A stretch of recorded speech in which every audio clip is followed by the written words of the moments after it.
Good morning. I'm Whitney Sullivan. Your time right now, 8:25. Here are the top stories you need to know as you start your day. Your Tuesday morning rush starts right now. Well, some Spectrum customers may see higher bills next month. This comes after the company says it's increasing rates for certain cable television and internet packages beginning on the 30th of this month. Folks on Spectrum's Internet Assist plan will see their bill jump from $19.99 to $24.99. And the mandatory broadcast TV surcharge included in every cable package will go up more than $2. Spectrum says these price bumps come after the company enhanced the speed of its service. A further breakdown of what's changing can be found on our website. That's WLTX.com. Well, a reminder to residents that in less than 6 hours, Dominion Energy will be doing their annual testing of sirens at Lake Murray today. The testing will happen at noon and will sound for about 3 minutes. The testing includes 10 rotating sirens near the Saluda River in both Richland and Lexington counties. Also happening today, a free event aimed for families in the city of Columbia that are struggling with housing issues. Richland One has partnered with the NAACP to host a series of 5 free housing clinics now through May. The clinics will cover issues like addressing the condition of the property and utility bill assistance. The first will be today from 5:30 until 7:30 in the evening at Lower Richland High School in Hopkins. To participate in the clinic, you must have at least one child attending a Richland One school. And there's your morning rush. For details on these stories and more, head to our website. That's WLTX.com. You can also find the latest on the News 19 app. Let's hand things over now to meteorologist Daniel Bonds. Good morning, Whitney. Good morning. You guys do have some slow traffic coming into town along I-26. There was a stalled vehicle in that area, so that has been slowing things down a little bit. Here's a live look in that area. You'll notice all those brake lights heading into town. Current speed about 19 miles per hour. So once again, that is slowing some things down, at least that broken down car. It was about 20 minutes or so ago. Some rain may slow you down too. We've got some showers starting to move into parts of the Midlands. We've had rain in the upstate so far this morning, and you notice that rain starting to move into parts of Fairfield, Newberry, Saluda, even extreme northwestern parts of Richland County and western parts of Lexington. So rain will continue to spread across the area this morning. 37 degrees in Newberry, Winsboro, upper 30s in Camden and Lexington. Still a little bit warmer for you guys in Orangeburg, where it's 52 degrees. We're expecting highs to be basically in the low to maybe mid 50s in the southern part of the Midlands. Noticeably colder tomorrow with lows in the low to mid 20s. 45 degrees our high. We warm up a little bit Thursday into Friday, and then very cold conditions over the weekend with temperatures struggling into the low 40s both Saturday and Sunday.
Good Tuesday morning. I'm Whitney Sullivan. Your time right now is 8:55.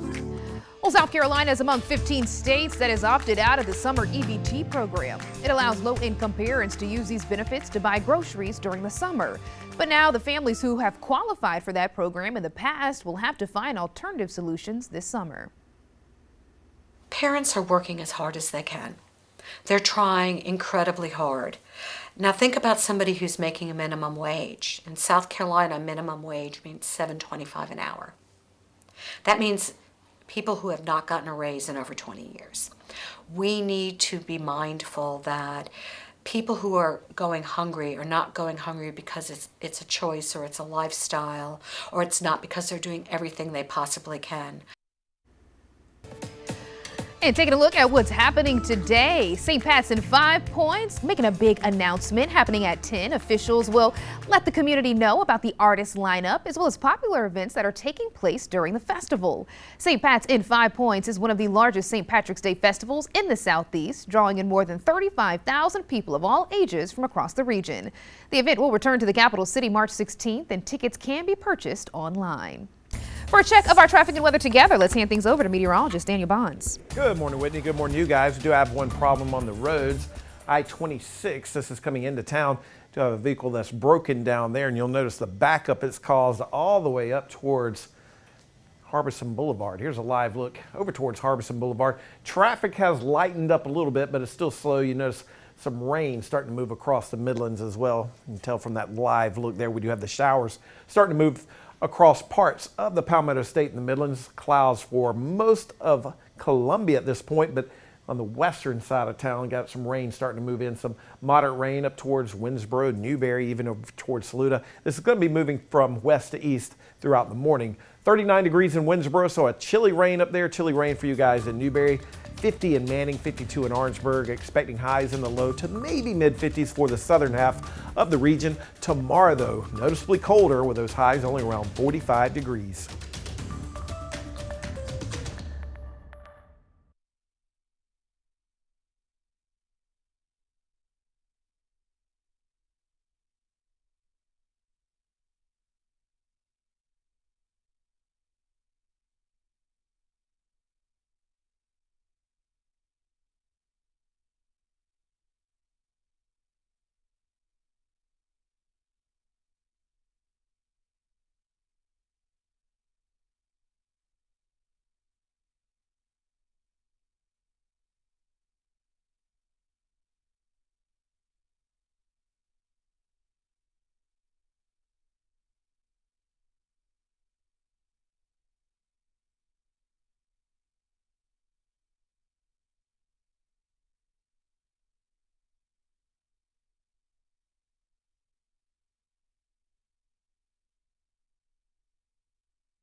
At home mom, I'm here with my children, we commute together, we're off together, so it gives me a lot of family time. It's just wonderful having her on staff. It makes me think, well, I've done something right. You guys know I love you?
to file a motion for a new trial. On October the 17th, 2023, defendant Murdaugh received the final trial transcript and very shortly thereafter filed a motion for new trial in the Colleton County Clerk of Court's office. Subsequently, Judge Clifton Newman recused himself from further proceedings in this matter. On December the 16th, 2023,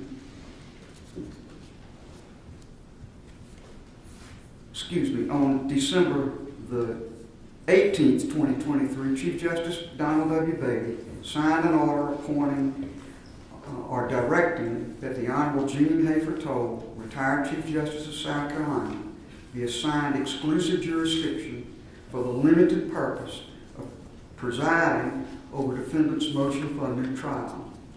I promptly contacted counsel in this case and set deadlines for briefing and arguments of the new trial motions. The new trial motions were set to be argued on January the 23rd, 30th, and 31st of 2024. And after several rounds of pretrial briefs having been submitted to me, I also set today's date for a procedural pre-hearing.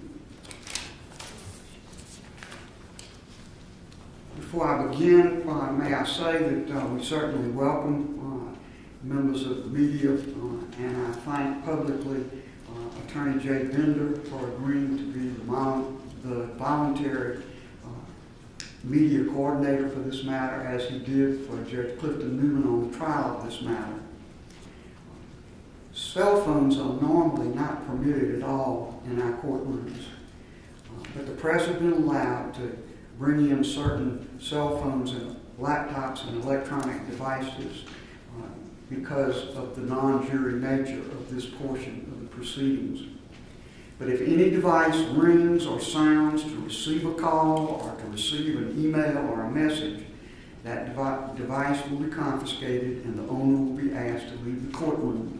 So please now, if you haven't already, check your electronic devices and be sure that they will not sound during the time these proceedings take place.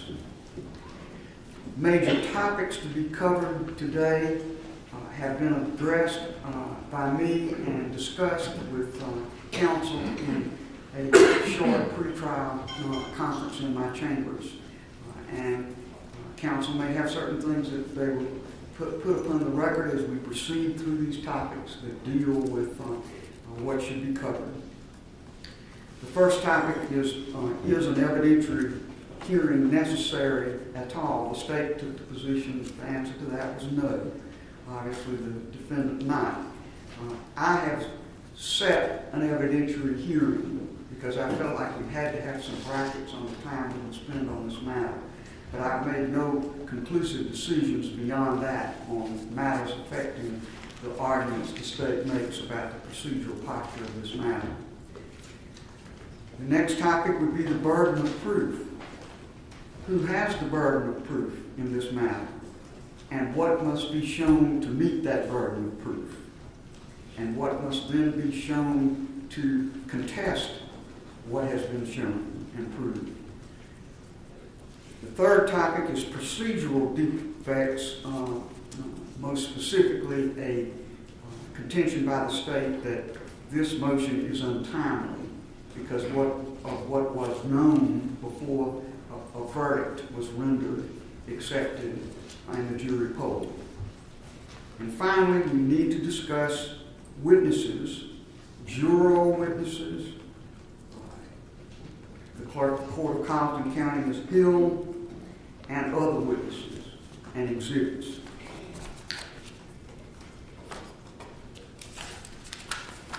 I note that at least one attorney in the room is an attorney for some of the jurors, and other jurors may have other attorneys. When I get to the portion of this discussion where we talk about specific witnesses, and if I am asked to hear from attorneys for the witnesses, I will at least consider that request. I don't know where we will be at that time in terms of what has been decided, but I would at least inquire about that.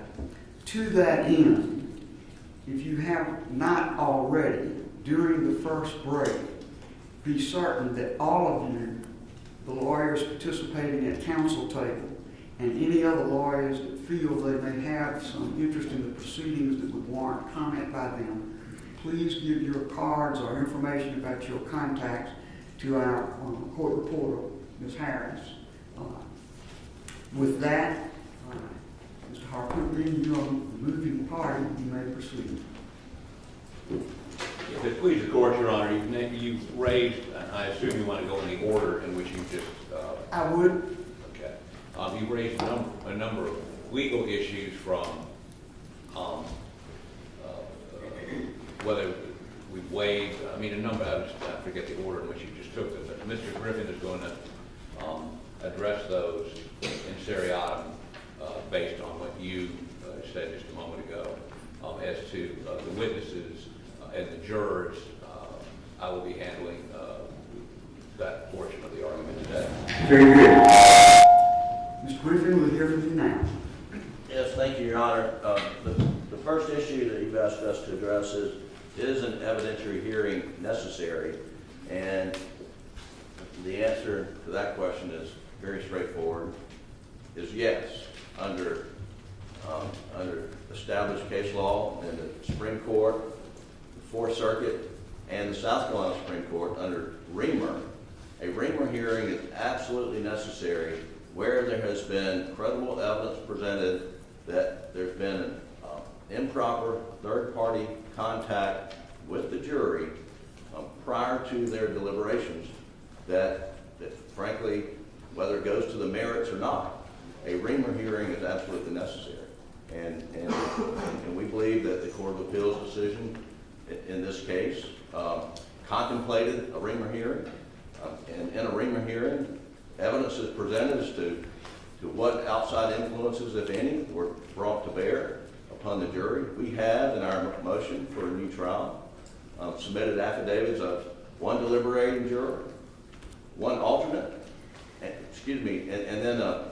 then another affidavit of a witness to an interview of an alternate, and all three statements are consistent, and in that they heard Ms. Hill, the clerk of court, prior to deliberations, and frankly before the defense put on their case. Ms. Hill instructed, do not be fooled by the defense. That's what the sworn statements say. And secondly, before Mr. Murdaugh took the stand, Ms. Hill advised one deliberating juror and two alternates, at least, watch his demeanor, which is an implication of, he's going to lie. And so then the question becomes, factually, did those contacts happen? And then, we proceed from there as to what the burden of proof is after that. But the threshold, are we entitled to evidentiary hearing? The law is crystal clear that we are. Thank you, sir. Mr. Waters, to the state. Thank you, Your Honor. May it please the court. Your Honor, obviously you've addressed the issue of whether an evidentiary hearing is necessary. The state certainly understands that. It is incumbent upon us, though, based on the law, to preserve our arguments as to procedural bar, and those are twofold. And the first one, of course, is that a motion for a new trial must be filed within 10 days of the verdict unless there's after-discovered evidence. And I think an initial inquiry that needs to be determined is when the defense first learned of these particular allegations in conversations with the defense, and they said they're going to give me an answer, that they may have had conversations with juror 785 prior to her being represented, which was only a couple days after trial. So if that is the case and they were aware of these allegations, then we would want to argue to Your Honor and preserve the issue that this is not after discovered evidence and that there's a procedural bar in that regard. Secondly, we made the argument that the affidavits on their face, the only deliberating juror indicated, and that's 630, in that affidavit only said that she voted guilty. She had questions but voted guilty because she felt pressured by other jurors. And of course the law is crystal clear in multiple cases that sort of internal debate, it's actually in Rule 606B, that's not any sort of misconduct or anything that is a appropriate venue or mechanism in order to attack the verdict. So for that reason, we've argued that their showing in their motion for a new trial is insufficient based on the case law for an evidentiary hearing because there is on its face no sufficient allegation of prejudice. That being said, of course, we fully understand and expect the evidentiary hearing will go forward, and we'll be happy to address burden of proof after the defense makes their arguments. Very good. With respect to, well, Mr. Griffin, anything in reply? Your Honor, it does not appear that the state, takes a position contrary that a Reamer hearing is required. They're arguing that we had sort of waived the right to that hearing. There's no evidence of the record of that. I can assure the court we did not know of this information within 10 days after the trial. And when we learned of it, we promptly acted. That's all I have to say. Well, in conversations with Mr. Harpootli and Mr. Griffin, they were going to actually look into that and look at their paralegal's notes. So I fully rely on and trust the defense to give me a fair answer to that question. And then again, if there's an issue to be raised, we would raise that. We're not conceding anything. We just wanted to preserve our procedural issues. I don't think we need to go back and forth many times about this. I think I understand your position. Here's my position on the matter. First of all, I am not conducting a Rimmer hearing. Rimmer is a 1954 decision of the United States Supreme Court that deals with the question of influence of the jury and a motion for a new trial on the basis of after discovered evidence of that influence. I rely on the South Carolina decision of our Supreme Court authored by Justice Kittredge, State versus Green. And the Green decision specifically says that Rimmer is not the guidance that South Carolina trial judges should look to in conducting hearings on after discovered evidence. Now that says nothing about what the burden of proof should be, and I don't intend to say anything thereby. But I do intend to tell you right away that I will be relying on South Carolina's jurisprudence and South Carolina's jurisprudence specifically on what must be proved in a hearing of this nature and who bears the burden of that proof. All right.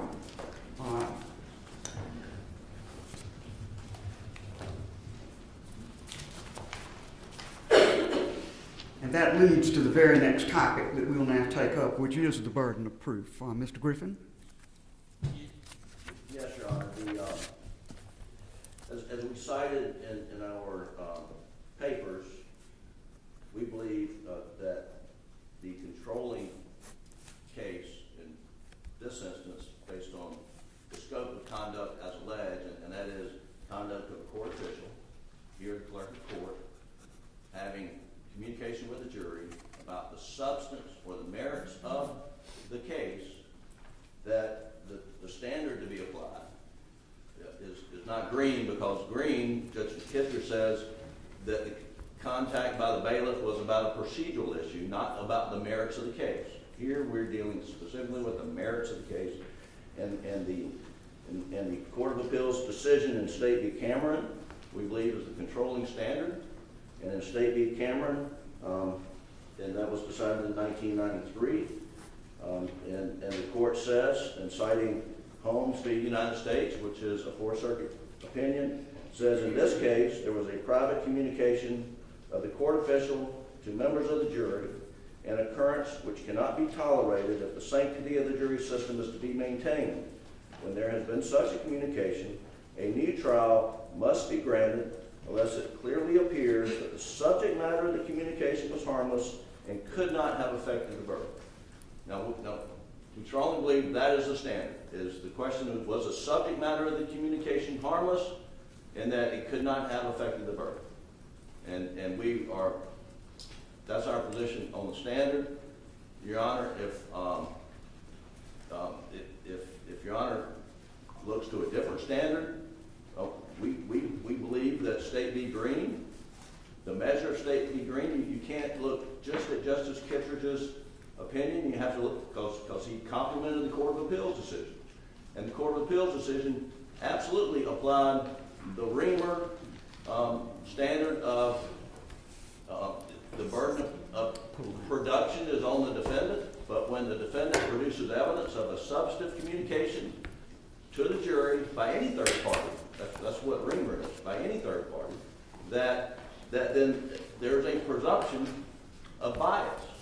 And that the state then has to overcome that presumption, produce strong, clear, and convincing evidence that it was harmless. And that was the standard that the Court of Appeals applied to State v. Green. And in State v. Green, the Court of Appeals says that this is the standard of the Fourth Circuit, and we follow the Fourth Circuit law in this area. Now, Justice Kittredge says that the communication by the bailiff, which essentially said, if you're deadlocked, which they never were and never became deadlocked, then the judge may ask you to stay longer. I mean, that was the communication by the bailiff in Green, and Justice Kittredge said that did not go to the merits of the case. Justice Kittredge didn't throw out the Reamer presumption standard in State v. Green, Your Honor. And it's important, the Court of Appeals decision, looking to the Fourth Circuit, because, as Your Honor knows, this case, and I would encourage the court to look at the Holmes decision out of the Fourth Circuit, which we cite, which applies Reamer. It applied Reamer in a habeas corpus case when they said Reamer is the clearly established law in the Fourth Circuit. And it vacated a death penalty conviction out of North Carolina because the North Carolina courts did not follow Reamer. And so the Court of Appeals decision in Green says we look to Reamer. Justice Kittredge says, we're not going to apply the Reamer presumption here because it didn't go to the merits. What we have in this case, and what we have, presented through proffer on the affidavits, something that goes to the heart of the merits. It's the defense, and it's the credibility of the defendant's testimony. And so we do have the burden of production, but we do believe that the standard in Cameron is we just have to show that the subject matter of the communication, that it was material to the case, and that then the burden shifts to the defendant to prove that it was harmless. The burden shifts to the state to prove it was harmless. Thank you, sir. That's what we believe the standard is. Mr. Waters? Sorry, Carl. Your Honor, and I'm going to walk through some of the cases in South Carolina that address this issue. But as Your Honor is aware, of course, when we deal with these issues, we have two types. We have internal misconduct, and our courts have been reluctant. Rule 606 says this as well, to delve into that unless there are concerns of fundamental fairness, like racism and things like that. And then there's external allegations of external influence and that sort of thing. And that's what we're dealing with here today. And to quote State v. Grovenstein, which is a 1999 case of the State Supreme Court, it cites Aldred and Kelly and says, "We have consistently held the defendant must prove prejudice in these sorts of claims." And if we walk our court has been very careful, and as much said so in Aldred, which was an internal case, to sync the analysis and the standards between those two, and have consistently held that the defendant has to show prejudice. It's their burden to do so. In Blake in 1992, the court held don't presume prejudice, and the test, of course, was whether or not the verdict was solely the product of honest deliberation or whether it was the product of outside influence. We go over to State v. Kelly.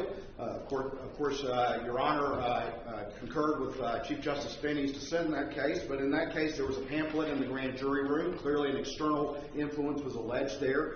And ultimately in that case, the court held that the defendant failed to show prejudice from that particular external influence. In State v. Grovenstein, in this instance, it was clearly external. There was an alternate who was present in the jury room and even took a preliminary vote with the jurors. So clearly an external influence, far more than is even alleged in this case. That juror was removed, curative instruction was given, but ultimately the court was very clear that we have consistently held the defendant must prove prejudice, again, the burden being on the defendant. In Bryant, this was a capital case, one that I argued way back when. And in that instance, there was a police investigation, background investigation into death-qualified jurors in a capital case. Clearly external. The trial court conducted an inquiry with questions submitted by the parties as well, and ultimately noted that it was the defendant's burden to prove actual bias on the part of the jury. In State versus Pittman, another case that I argued before, Your Honor, in that particular case, there was a juror who had a conversation with his wife and with the bartender, and ultimately, again, the court held that the defendant failed to meet the burden of prejudice because the wife's comment was the defendant was not guilty, and the comment to the bartender took place after deliberations had begun. And then, of course, in Green in 2020, Your Honor just commented on that, and the court clearly held that the Rimmer presumption of prejudice doesn't apply here, and then, of course, went on to note that the defendant bears the burden of proving prejudice. And Cameron is a case that they rely on a lot, and I would say this about Cameron, that Cameron, of course, goes on to say that the mere fact of any official communication does not necessarily mean that the jury was prejudiced, and went on again to do a prejudice analysis and a harmless error analysis. Covington is the Court of Appeals case from 2000. In this particular case, there were jurors who supposedly knew the defendant and knew some external information about whether or not he had had previous difficulties with his wife and that sort of thing. Clearly external information. And again, the court held that the defendant failed to show prejudice. So the case law in South Carolina, both from our state Supreme Court as well as our state Court of Appeals, it's clear, it's in sync, it's uniform, that it's the defendant's burden to show prejudice. And that's, of course, only after there's a determination that any sort of extraneous influence occurred. And that would be the state's position, that it is the defendant's burden. And again, we can address at the appropriate time what the state's position is as to the order in which the evidentiary hearing should go. Thank you, sir. Mr. Griffin, can you reply? Yes, Your Honor. There is a tremendous difference in the law as to how the court analyzes juror misconduct, as in Kelly, where the juror reaches out to her pastor, gets a pamphlet, brings it into the jury room, and that was found during the course of the trial. The trial judge removed juror O, who had gotten a pamphlet, voir-dired every juror to ask what effect that had and if they could put that out of their mind, and then deliberate. So that happened during the middle of the trial, but it was juror misconduct. All the other cases that he cited and the state relies upon are juror misconduct cases. Not unauthorized third-party communication that goes to the heart of the Sixth Amendment, right by a defendant to confront his accuser, to cross-examine witnesses who present evidence. When a third party makes an improper contact with the deliberating jury before they deliberate, that falls at the heart of the Sixth Amendment, which is a different animal altogether than where a juror engages in misconduct. And that's where you get to Cameron. That's where you get to Green, which Green says it was a procedural communication, not a marriage communication. And Your Honor, in Bryant, well, I would note, Your Honor, dissented in Kelly, but in Bryant, I mean, no jurors were interviewed, as best we could tell by the record. But in Bryant, it was a death penalty case. Law enforcement, I believe it was Horry County, were out questioning the jurors' relatives and friends and trying to get their belief as to whether they believe in the death penalty. Apparently, some of that kind of leaked back to one juror, or maybe, but there was no record saying the jurors were prejudiced by that. But the court said that behavior cannot stand, and we find prejudice based on the conduct, not on the juror's testimony. And they didn't use the word presumption, but they found prejudice. And I don't want to get caught up in this issue of do we have to establish prejudice? I think prejudice is established, but the question has to be established, but the question is it presumed under the circumstances? And if it's presumed under the circumstances, what does the state have to rebut it? And so, prejudice is the touchstone, but the question is evidentiary presumption. Here, where there's a third-party communication that goes to the merits of the case, the law is crystal clear that there is a presumption of prejudice, and the state has the burden of proving it's harmless beyond a doubt. Thank you, sir. Thank you. All right. Mr. Waters? You know, I'm not going to go back and forth a million times, but if you want to have a short comment and additional part. Very short, Your Honor. He said that these were not external influence cases, and every one of them that I listed was, Your Honor. Blake was a bailiff. Kelly was a pamphlet. Again, it was an external piece of information coming in. Grovenstein, it was an alternate. Again, that's an external influence. Bryant was a police investigation. Pittman was a bartender and a wife's comment. Green was a bailiff.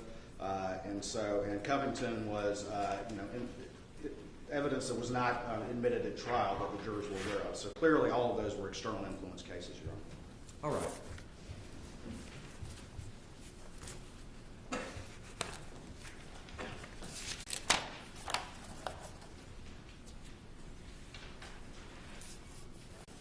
I do not regard State versus Cameron as the guidance that needs to be used by me in making a determination about this case. It's a Court of Appeals case.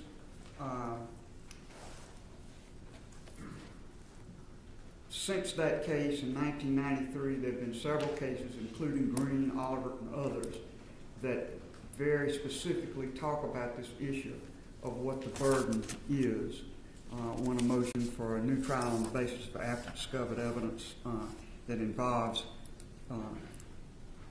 tampering or alleged tampering with the jury.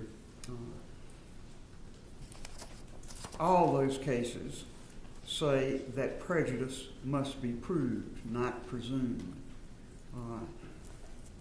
And it may very well be that that is what's going to be shown.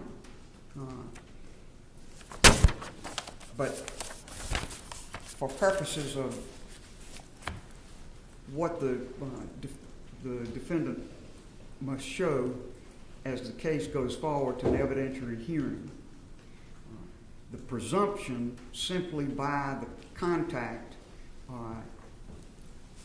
which we don't have any sworn evidence about except in the area of one juror at this time.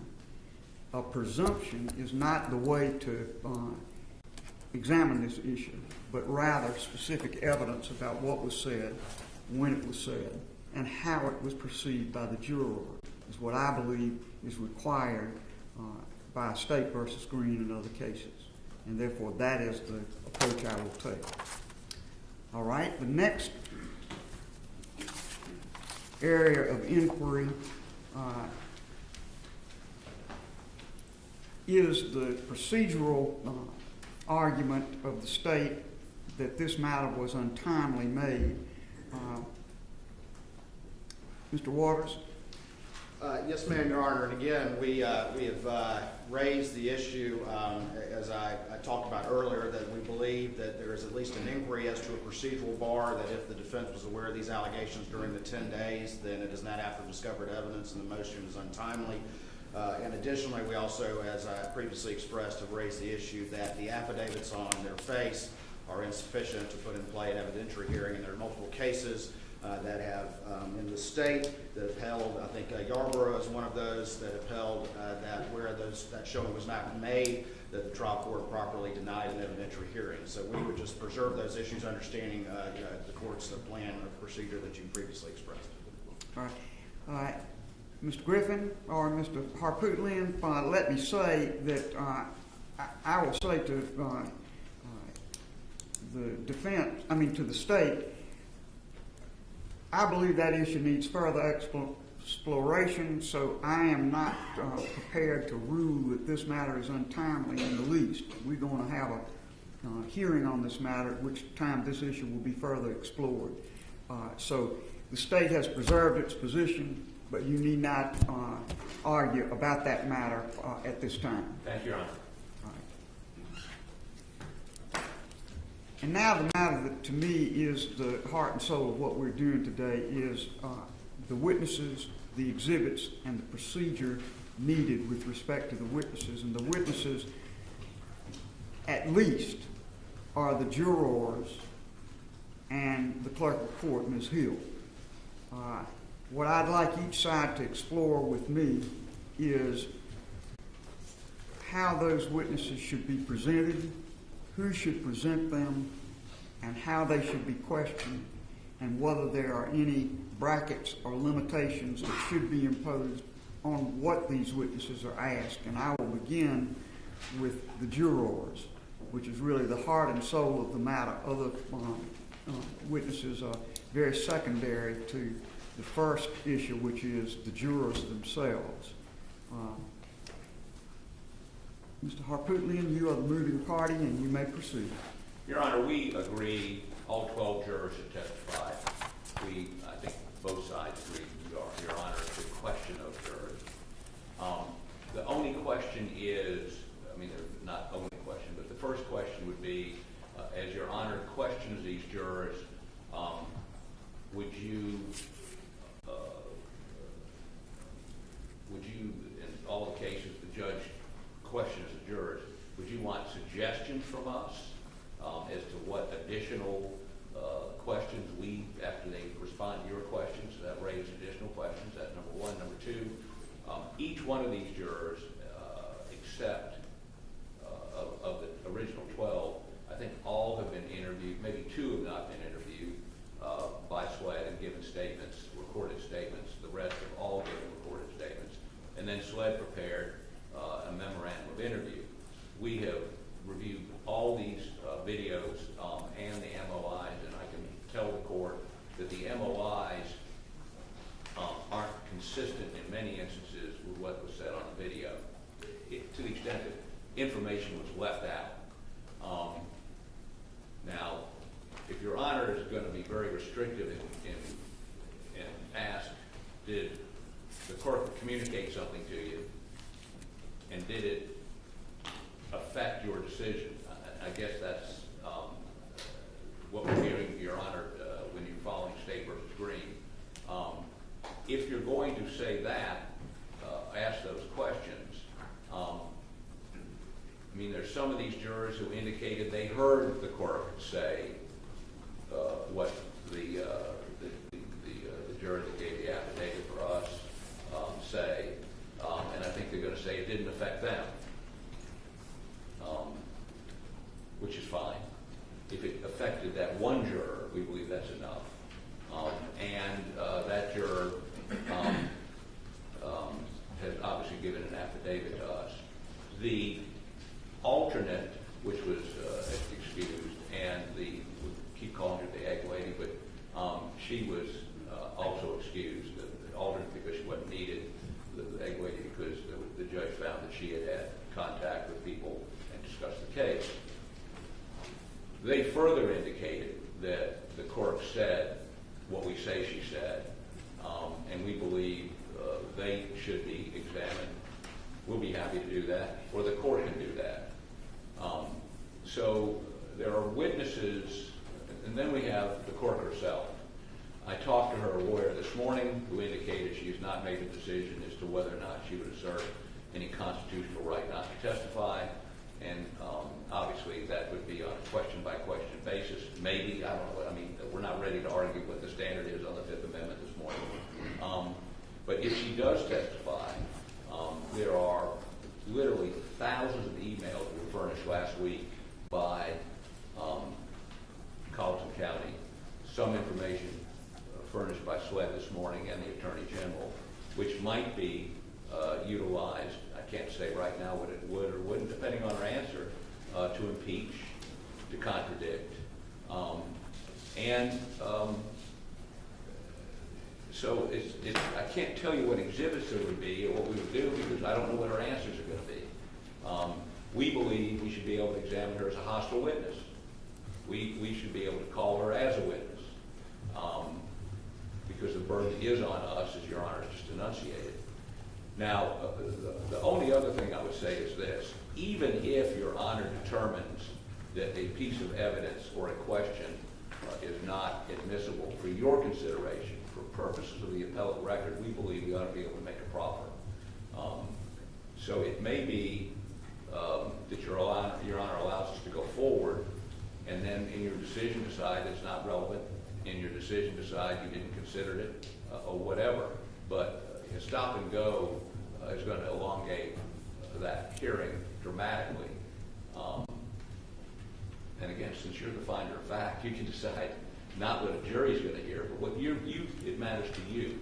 So we think that the examination of the court should be wide open, and we think that the exhibits we would use to impeach her, we would attempt to keep it relevant to the specific issues in this case.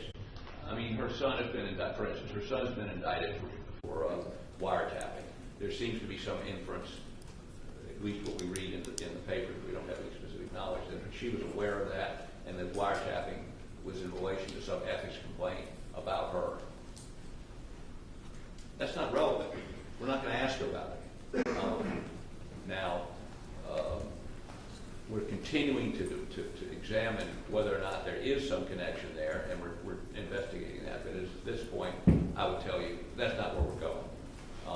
Where we are going, by way of example, is we have been furnished an email that she got on February 24th from somebody, which was a photo, a screenshot of a looks like a posting on some sort of Facebook page, where the ex-husband of a juror, not the egg lady, alleges that his ex-wife has been talking about the case, and she is going to vote guilty because she hates men. Now, we know she got it. We know she got it on February 24th, yet on the morning of February 27th, she tells in the chambers, the hearing we were all present at, that she had seen a Facebook page posting by Egg Lady's ex-husband alleging that she was talking about the case, and she didn't think he was guilty. That Facebook page had never been produced, and then she produced a Facebook posting, she said, by the Egg Lady's husband. Turns out to be a guy I interviewed in Georgia, apologizing for what he had posted on Friday night, which concerned his wife's aunt meddling in their marriage.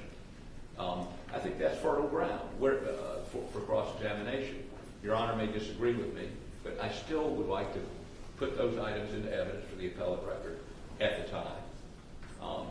But the last thing I would say is this. In terms of Your Honor questioning the jurors, we need instructions from you as to whether you want, after you finish with the juror, do you want us to submit questions to you? I doubt you're going to let us question them. How is that process going to work? And will that be done someplace? Will it be done in this courtroom? Will it be done somewhere else? And if the jurors are going to be questioned outside of this courtroom, will there be a way for the public to hear what they have to say? Thank you for your indulgence.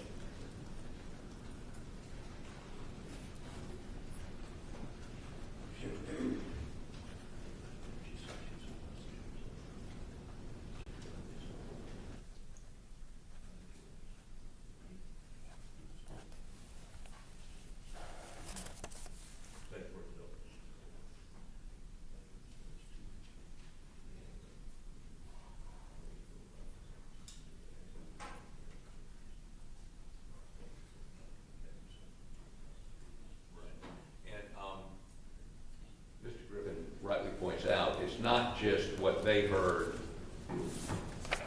may have heard from the court, but did any of the other jurors, for instance, Egg Lady, we keep calling her, gave an affidavit indicating Becky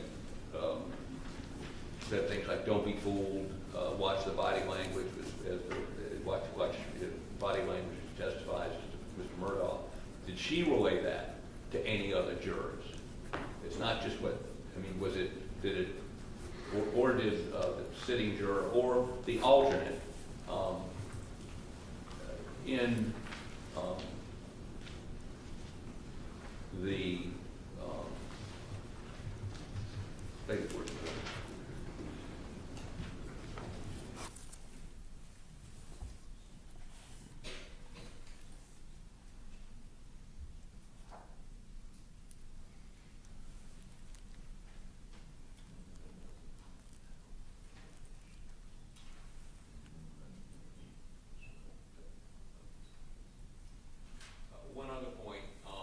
In the memorandum of interview, now, the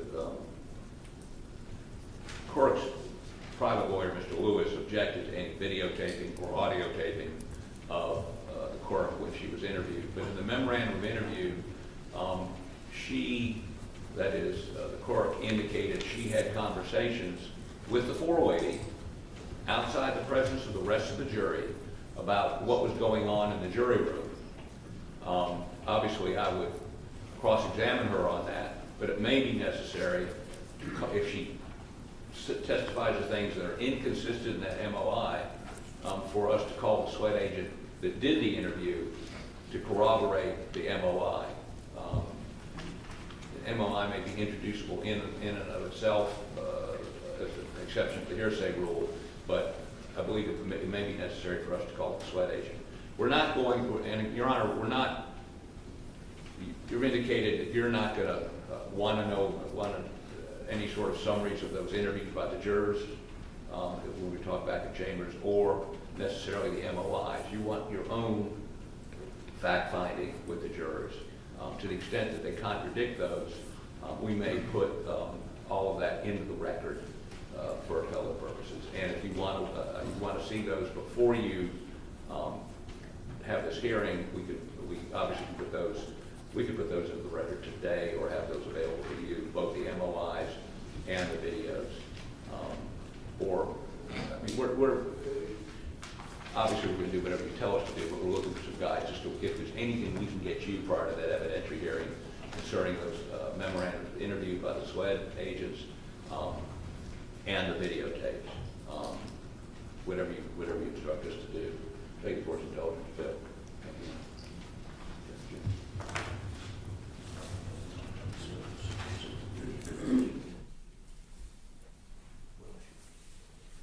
Your Honor, we mentioned, and Mr. Griffin reiterated to me just now, and obviously you don't need to tell us this today because we're not going to be doing the questioning, but there is the consideration of 606B and the incursion into deliberations. At some point, we don't need to know that today, but at some point prior to you questioning the jurors, we'd like you to enunciate what your position is on that. You're going to have to outline that a little bit more for me. What part of 606B are you discussing? Well, it says, if I can find my glasses, apologize. Upon an inquiry into the validity of a verdict or indictment, a juror may not testify as to any matter or statement occurring during the course of the jury's deliberations or to the effect of anything upon that or any other juror's mind or emotions as influence a juror to assent to or dissent from the verdict. All right, Sam, what are you saying that in courts for this proceeding? Well, I mean, for instance, if we prove to you that the court said, do not be fooled, or, you know, watch Murdaugh's testimony, watch the body language inferring he was lying, he will be lying. One of the issues is if the juror who sat during the deliberations who said that the court said that, did she discuss that with any other jurors? Did she infect the jury?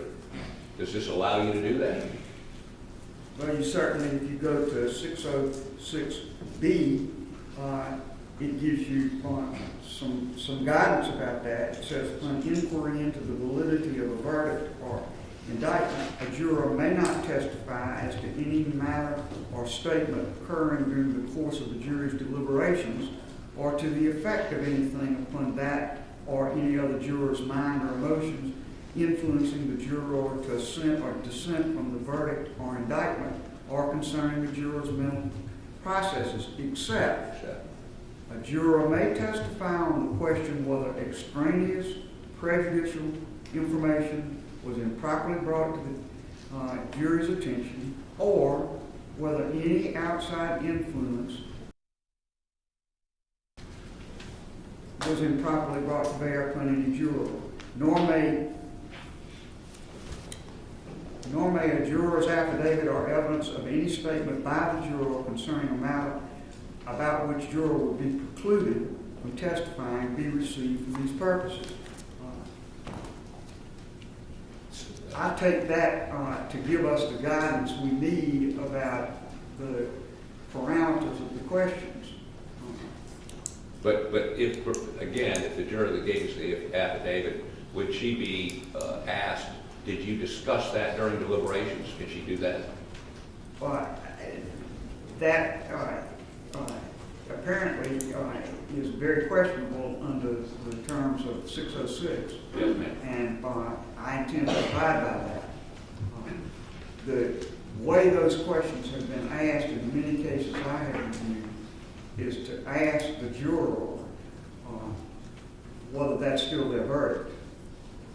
If they asked about improper context and they talk about improper context, then the way to do it beyond that for the judge is to ask about the impact on the verdict, not on the themselves.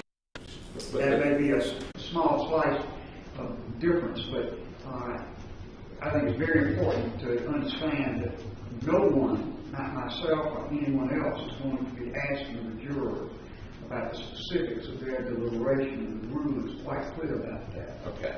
And is it clear that you will not be using the SLED interviews or MOIs to attempt to impeach? I told you when that was brought to my attention in our Chamber's conference this morning, I haven't made my mind up about that. I don't know what's in those summaries or anything else, and we're going to have to discuss that. But again, I'm the one doing the questioning at this point, Mr. Harwood. Yes. Yes. And I'm trying to perceive what you all are asking, and I'm going to go to the state now and see what their reaction is to what you said. Thank you, Your Honor. Water. Thank you, Your Honor. May it please the court. Your Honor, again, we would concur with what Your Honor just said about Rule 606 and, of course, all the cases that we've talked about, and the need to show prejudice. And obviously, influence that prejudice, which will be an appropriate subject of inquiry to the jurors, is whether or not there was an impact on the verdict. And we, of course, have suggested to Your Honor, not only based on the cases, that should be judicially conducted in a manner that protects the privacy of those jurors and it protects the privacy of their identities. These jurors were drafted into service, and this inquiry, of course, has to happen, but it needs to be conducted in a manner that respects their privacy and should be, of course, judicially conducted.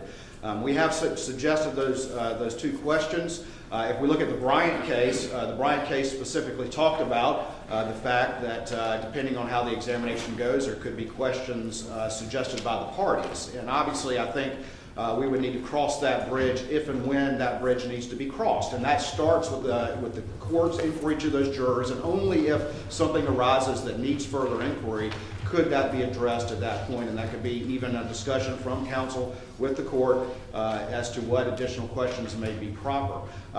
When the state first became aware of these allegations, the first thing that we did was have SLED do an independent investigation, and the goal was, good, bad, or ugly, to get to the bottom of what, if anything, happened. And the result of that is why we're still here today.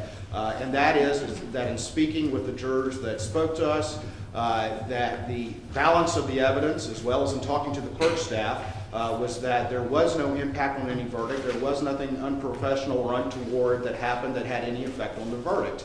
And so when we did that inquiry, and that is what the jurors said, that is why we're here today, and that's what this hearing is going to address. The only juror that we have is the one who filed the affidavit. That's 630, and even she, or that person, only said that she, eventually voted guilty because she felt pressured by the other jurors. Did not even mention any external impact. And so unless she's going to change her story, that is what was in her affidavit. So the balance of the evidence is the reason why we're here today, and why this hearing needs to take place. Your Honor, as far as inquiry to those jurors, again, there could be a need that the parties would suggest questions, and it could be, depending on how things go, that the affidavits or maybe even the recordings, all of which have been provided to the defense, the full recordings of those interviews of any potential witness in this case have been provided to the defense.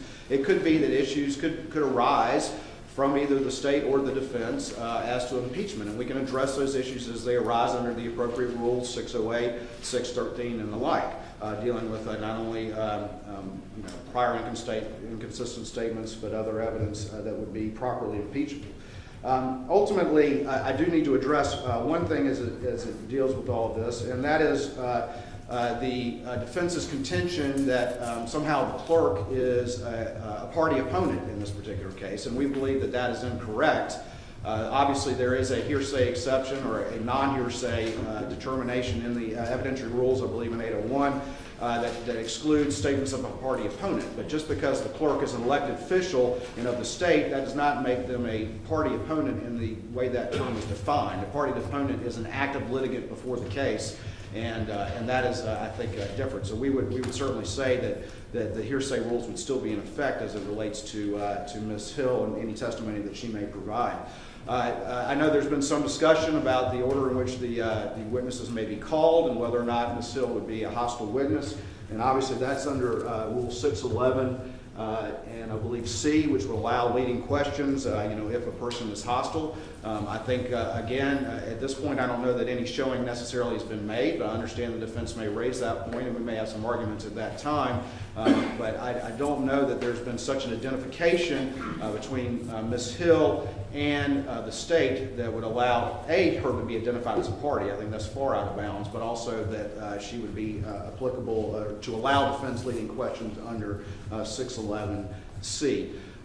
Your Honor, in looking at the type of examination that would need to happen here, and again, the issue also arose of the Fifth Amendment. And I know that the defense would like to brief that issue, and we're happy to respond. We don't know exactly how that might arise in the course of any examination. We need to cross that bridge again when we get there. We would say, though, that the Fifth Amendment is question specific, and so again, it may be something that this court has to rule, as is in any sort of evidentiary presentation, question by question, based on any objection by the parties. So it's kind of hard to say exactly what the blanket position would be until we actually get to that determination. Ultimately, the defense referred to some information provided this morning. Actually, both sides exchanged last night their communications with the clerk during the course of the trial. So both sides did that last night. And there were a lot of communications with the defense as well. And so, again, I just want to point that out that there's any sort of allegation or insinuation that the state's not providing information. We've been very diligent about providing any and all information to the defense. And if any additional information arises, we will continue to do so. But both sides exchanged that last night.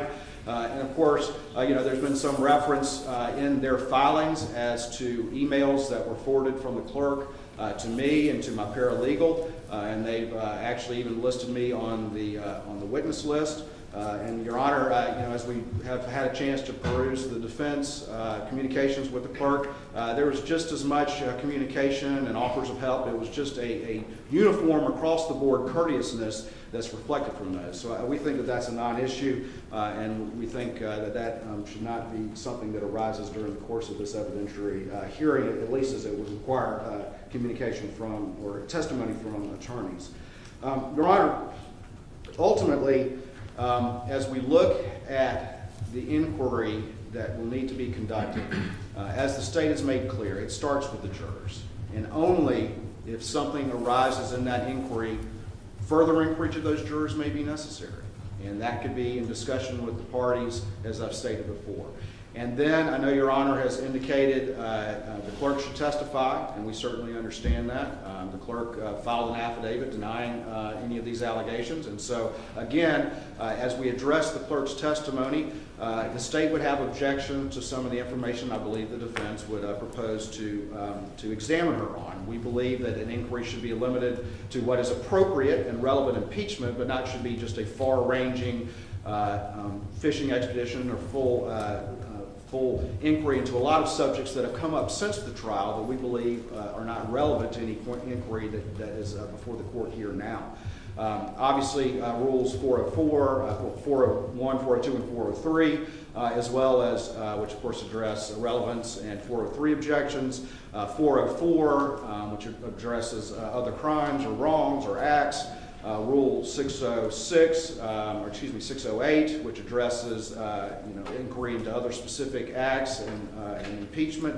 and Rule 613, which talks about prior inconsistent statements. All of those rules potentially could come into play depending on the nature of the testimony and the nature of the inquiry. But there have been allegations since the trial about the book, about this wiretapping case, about investigations into alleged use of office for improper gain. But again, all those are subsequent to the trial. And so again, depending on how the testimony goes, the state would raise appropriate objections at that time to limit the inquiry to what is appropriate for what is before the court we would submit, and that is what occurred during the trial. So we would make those particular evidentiary objections as things developed.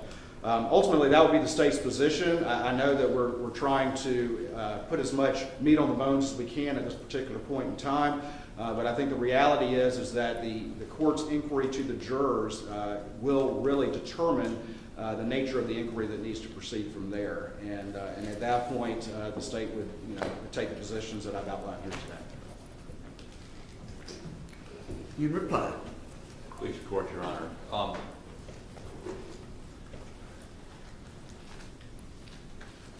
404, I find it somewhat ironic. The state is quoting Rule 404, Your Honor. One of the exceptions to 404, I know this will be surprising to Mr. Waters, is motive, as if he'd never heard that before. He told me this morning one of the assistants that worked for Ms. Hill during this trial was told by Ms. Hill during the trial that a guilty verdict would be good for sales of the book. Motive, selling books. So we believe we should be able to get into that. We should be able to ask Ms. Hill about it. If she denies it, to call that witness, that assistant, and have her testify that she was told that.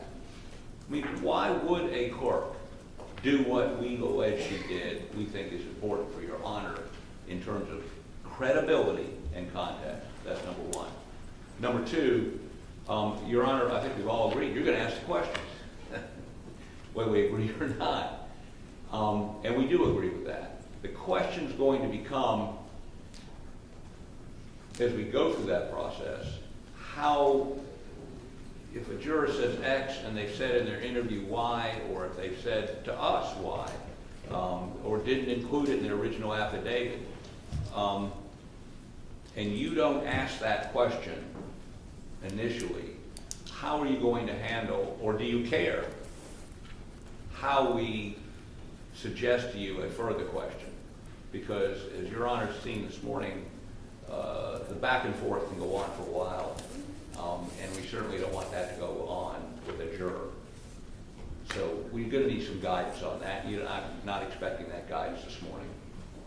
The last thing is, as these jurors are examined, I need to understand a little bit about the logistics. Are we going to do it in this courtroom? Are we going to do it in another courtroom? Is the public going to be able to hear the responses? Will there be an audio feed if we do it somewhere else? Are you going to have cameras turned? You can do it in this courtroom and have cameras turned off? And we're obviously not going to refer to jurors by their names. Even though 3 of these jurors went on the Today Show, another one went on ABC. They were all in the courtroom when the judge had them brought in. They were in the courtroom, all except one of them, for the verdict. Cameras were there then. Again, I'm sensitive to their anonymity, but I don't know that any of them have any real anonymity anymore. Saying that, I think it's important not only for Your Honor to hear their answers, but for the public to hear their answers. Thanks.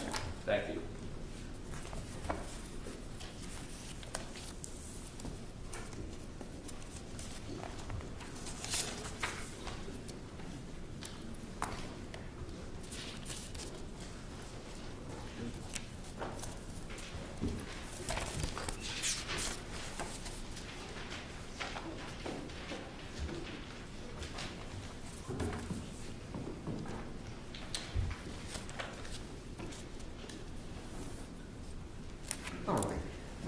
With respect to the jurors first as witnesses, I will be doing the questioning of the jurors, and I will notify the parties pretty promptly what I intend to ask the jurors.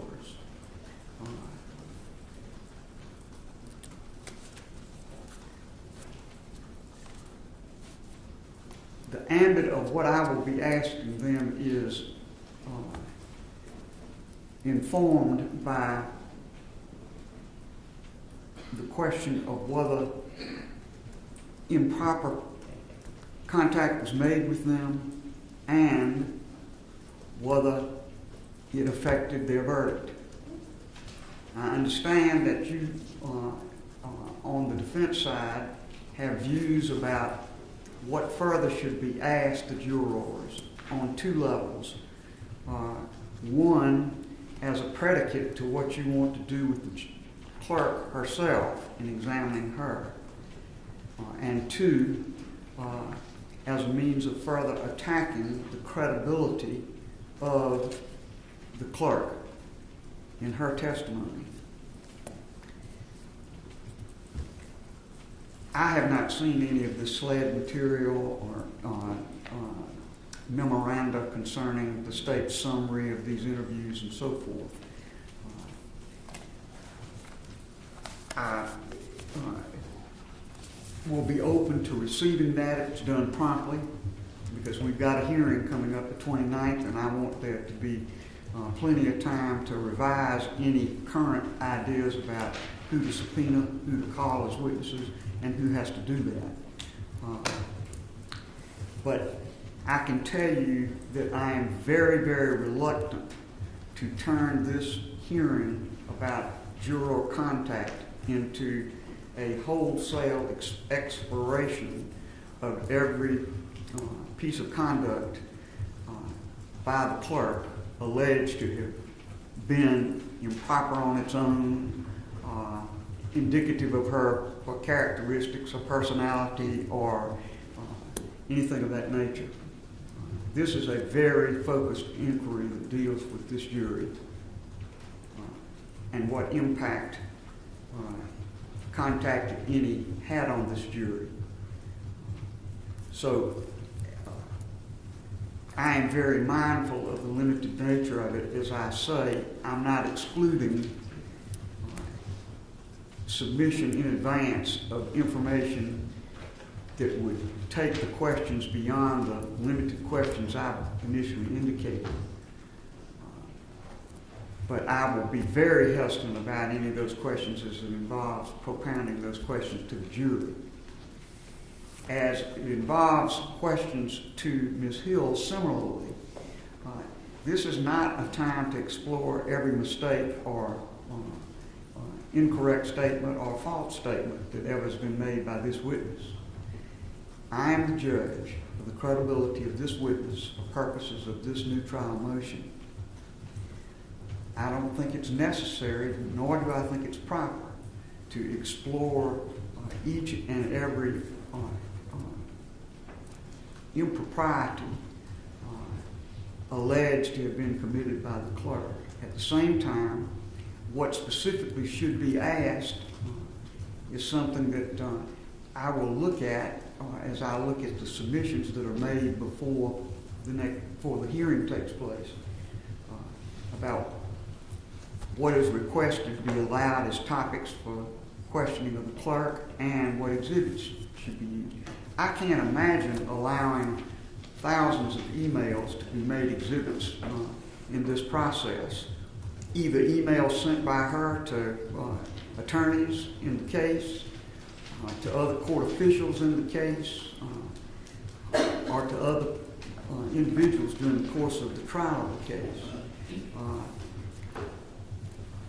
I certainly will try to preserve the appellate posture of defense in this regard, but I will put certain limitations on just a wholesale exploration of every problematic piece of conduct, ethical, dealings with the county, and so forth. This is a very focused inquiry about this jury and its ability to render the verdict it rendered in an impartial manner. So I say that to tell you that when the clerk is offered, and I think the clerk is going to have to be offered as a witness. The whole allegation revolves around the contention that the clerk made contact with the jury about matters material to their verdict, that contact was improper, and that it impacted their verdict. There's a whole lot more that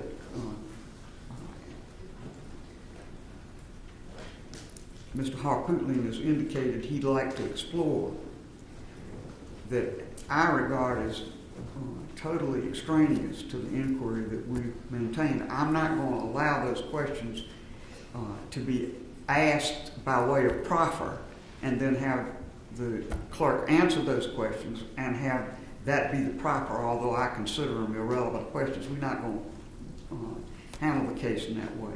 If I exclude a certain question from being asked, then the proffer will be whatever in writing is chosen to be offered in that regard. But I will not conduct a hearing where there's a whole side hearing in which every question desired is asked and either required to be answered or dealt with in some other way. I don't think that is an appropriate use of this very targeted hearing that I'm directed to have. I also think it makes a great deal of difference whether the questions that are being asked relate to the clerk's conduct at the time this case was tried, as opposed to other conduct at a later time or in connections with other things than the trial of this case. So I will be looking very carefully before we conduct this hearing and trying to give the parties as much advice as I can about what I would find to be acceptable topics to pursue. I think you're entitled to that, but I also think the record of the case is not to be used as a platform to explore each and every fault of each and every witness, whether it be the juror or the clerk. And I'm not going to have the hearing conducted in that manner. I think there are other ways of preserving topics that I rule should not be pursued than having those questions asked and answered, even though I rule that they're not proper in the hearing. So I hope that explains kind of where I am on the subject of how questions are asked.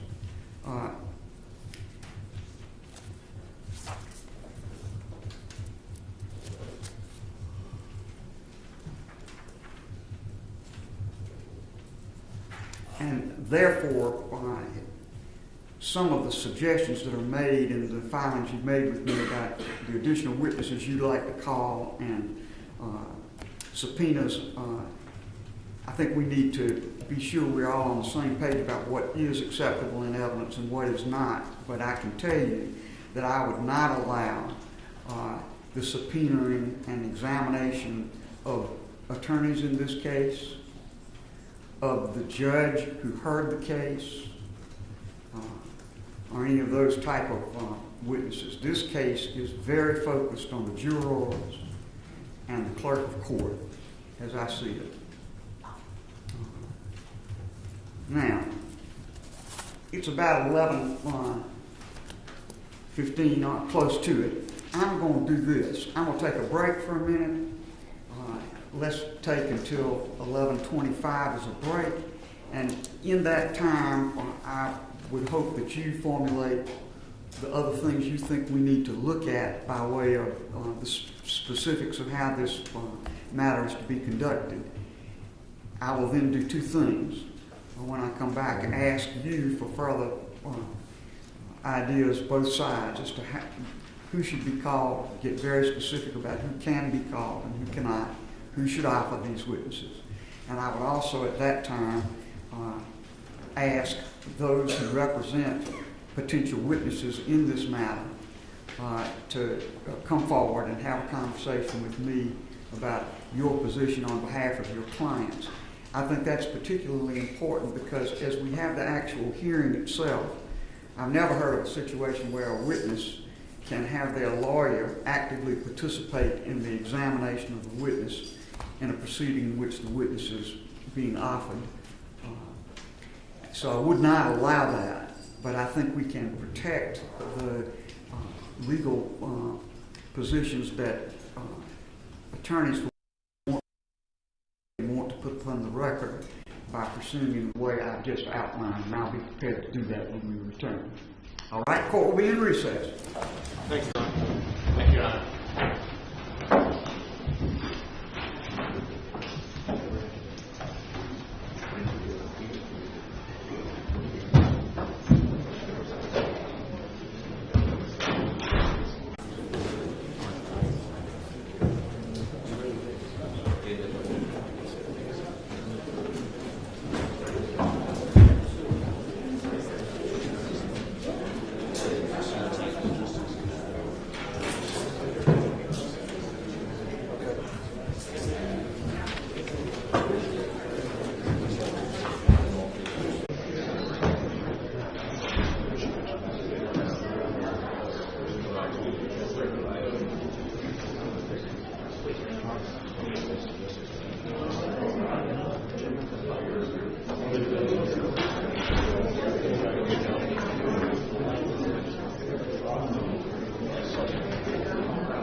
Before we proceed further, a few other things that you've asked about that I want to clarify before we then go forward with a more specific look at how witnesses will be questioned.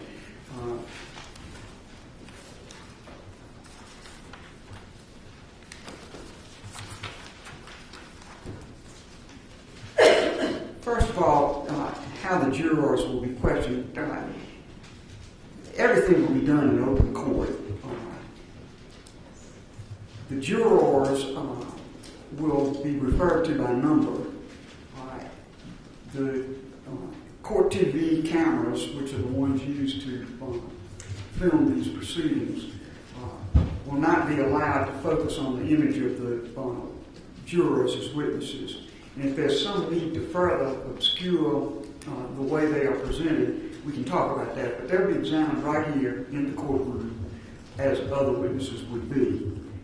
And I kind of looked at a little bit of exchange we'll have with attorneys for the jurors to see what we can work out about exactly how the jurors are presented. But everything will be on the record here in open court with measures taken to ensure the privacy of the jurors. No photographs would be permitted of the jurors or anything of that nature. And I believe if I announce that in advance, the press that are present, the press that have covered this proceeding throughout, have been respectful of the judge's requests, and I'm very confident they will be in this matter as well.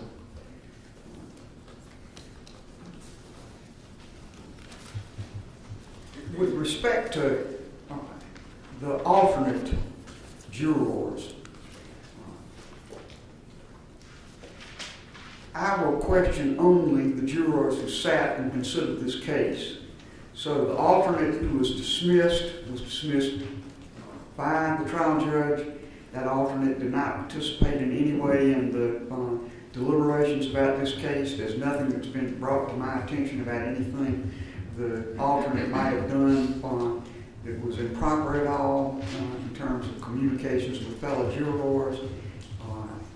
Nothing's been alleged in that regard. So our focus will be on the jurors that heard this case and not on either that alternate or any other alternate juror that has been proposed for questioning. I will not permit that. With witnesses or testimony, I do not allow. Let me explain about proffer. Proffer will be a written proffer by the party dissatisfied with the limitations of my ruling. But there will not be some examination as to proffer. The proffer will be a written proffer by the attorneys in accordance with their positions about witnesses and testimony. With regard to the subpoenaing of witnesses,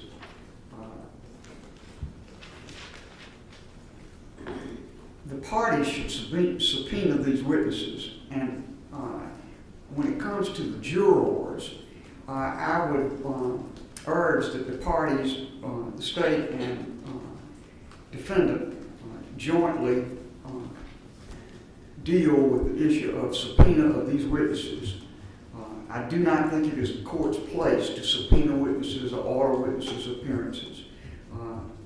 This case is driven by the parties and their positions. The initial position of defense was that only certain jurors should be called. The state said no jurors should be called, but if you do, all should be called. All who sat on the case should be called. If the parties can't agree on how that subpoena should be accomplished, then I'm sure they'll let me know, and I'll try to take some measures in that regard. The concept I would have is that the jurors would report to a place that I will specify, and when they report, they would be taken to a room with appropriate supervision by court personnel, and then called individually to recite their testimony. And then when their testimony was complete, they they would simply take their place in the jury box until all were questioned. And then if there were any questions further by me that would be collectively made to the jury, I could do that. And if there are any further questions that were submitted to me by the parties that I chose to question, I would do that. And then when all of that was complete, the jurors would be allowed to be dismissed. So that is how I would handle the juror witness portion of this. And of course, I know I'm going to get some commentary from each side about that, and that's why I talk about this in advance. The other witness that surely needs to be called because of the allegations made is the clerk of court. The state has submitted a preliminary affidavit by the clerk of court, and the defense has many areas that they want to explore for the court. Again, I would like for the parties to develop some joint way of subpoenaing the clerk of court. And if I need to be a part of that, then I'm sure the parties will let me know. But I say this for the benefit, particularly of the attorney for the clerk of court, to know that I would expect that the clerk of court will be called as a witness in these proceedings, 29, 30, and 31 if necessary.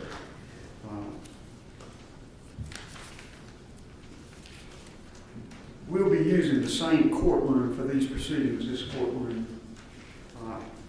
And 3B will be used as an overflow for the press.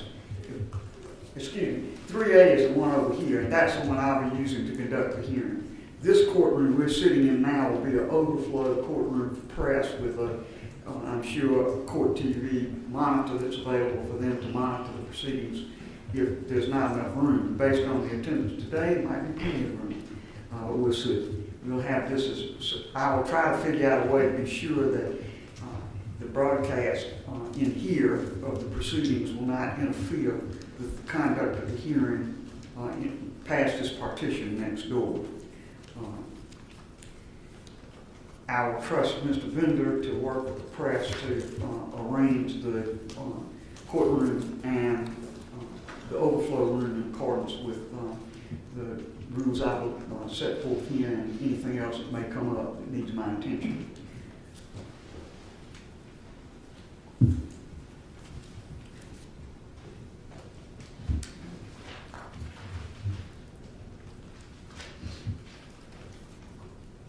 I think that covers it at the present time. So the first thing I'd like to do is to get some clarity from the attorneys as to what furthermore, for the parties, as to what furthermore needs to be discussed. And then after that, we'll explore with the attorneys for the jurors and the attorney for Clark Hill any other issues that still need to be developed. Mr. Hopwood. Please support, Your Honor. I'm trying to make sure I understand what you just ruled. Are you ruling that we cannot call the alternate juror or the so-called egg lady to corroborate what was said to the sitting jurors since they were all told this at the same time? I'm not sure I understand your question, but I'm telling you that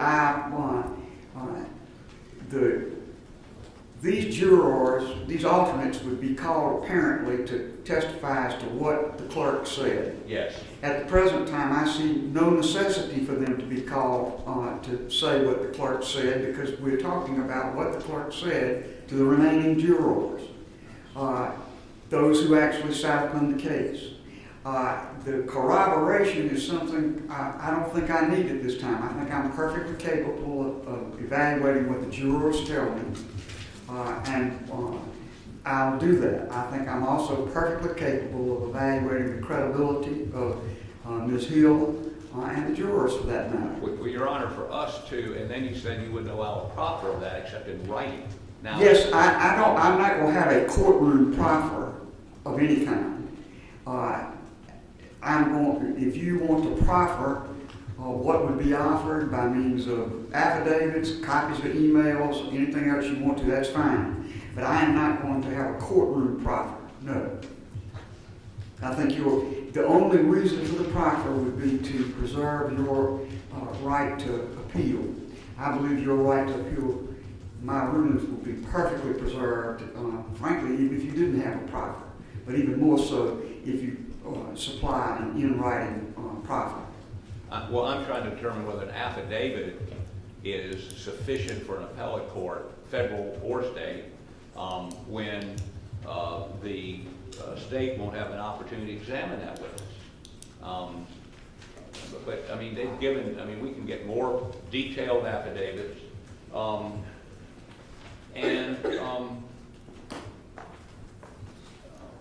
You know, these people are witnesses to what the clerk said to the juror who deliberated. I don't understand how that can't be relevant to Your Honor's decision. I understand there's two steps. One, did she make the statement? And two, was it prejudicial? These witnesses corroborate she made the statement. Well, of course, that's what you say. So far, I haven't seen any of that. If that's what you say and you offer it to me in some form that I can evaluate it, I may revisit that decision. At the present time, but at the present time, I see nothing that prompts me to think I need to have people who did not sit on the case talk about what they think the clerk said to other people when I've got to direct people to whom it said that I will question. Well, Your Honor, we did submit an affidavit, but I have no problem with going back. You submitted one alternate affidavit, right, and one affidavit of a dismissed alternate. I'm aware of that. Right. So. And that doesn't prompt me to change what I've just said to you. All right, we can get you more specific. I understand what the questions are you have, and I would only put those folks up to deal with those very limited issues that you described. Put them up in 10 minutes. Well, again, I'm not going to rule in a vacuum. I'll see what you say, and I'll rule upon it. We'll get affidavits and file them with the court. Very good. Thank you. Your Honor, just one issue as to logistics. Obviously, these jurors are down in Colleton County, and we're up here in Richland County. I've spoken with SLED, and in as much as we need, there may be jurors who need transport. SLED has certainly agreed to have 12 cars if we need to make sure that they're individual. They can then come in through the garage, and obviously they'll be brought up to a jury room. I think Your Honor indicated they can be in a jury room with a bailiff in there to make sure that no one's talking about their testimony and that sort of thing, but also so that they don't have to come in through the public entrance and that sort of thing. So that would be. I think that would be a good solution, and of course, to satisfy the concerns that the defense may have, you could either have a member of the defense team or one of their employees ride with them, or if you could agree upon a sworn statement by the agent or person that does drive them that they A, will not say anything, and B, did not say anything, then that may cure the problem too. I think you all can work that out. But I do think having proper transport would, first of all, be a comfort to the witnesses themselves, the jurors themselves. But if they can arrange something otherwise, of course, they'd be free to do that. But to the extent it's a burden on them, yes, I think that's a good idea. And in all events, I would want arrangements to be made to have the jurors come to the parking garage in this building and be escorted up in a private way into their assembly room. And yeah, absolutely, Your Honor, and we will, and I'm sure SLED, I've already spoken with them about that, have uninvolved agents who will be under strict instructions not to discuss the case, and happy to have them sign affidavits or whatever to that Very effect. Good. All right, anything further before I go to the lawyers for the jurors? All right. Your Honor, only one other point, and that is you asked us to give you exhibits that we would use. Yes, sir. Having not asked or had the opportunity to ask Ms. Hill a single question, I can't tell you, in terms of, there's not thousands of emails we've used, probably 5. I'm just going on some of the descriptions that were in the filings y'all have made to me. Well, we've received thousands of emails from Colleton County based on a subpoena we issued. We've received hundreds of pages from the AG's office and from SWED. It'll make it a lot simpler if it's a small number and a discrete number, submitting them to me. Again, I told you I would evaluate that when I get them. Of course, I don't think you can evaluate them until she testifies. You don't I think you're going to have to trust that I am going to do some evaluating before she testifies. Okay, and Your Honor, you know, she's given an affidavit denying making any of these statements. She has.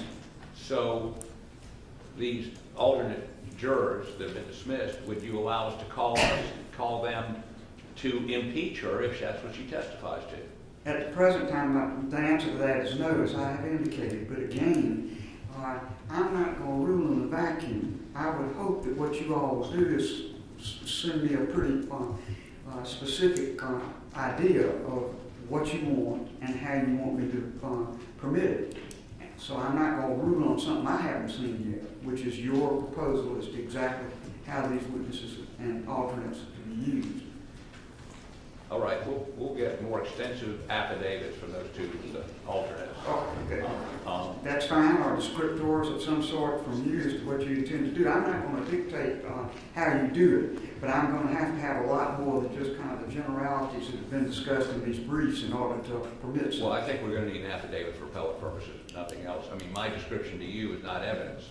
Oh, I agree. But, you know, again, I will tell you how I'm going to accept the proffer. What you put in the proffer, in the written proffer, is up to you. I don't want to dictate that or manage it. Well, I just want to say that we're going to hopefully be able to get affidavits from these folks. Yes. Much more descriptive than the original affidavits. All right. Thank you. All right. Your Honor, may I consult with counsel very briefly? Certainly.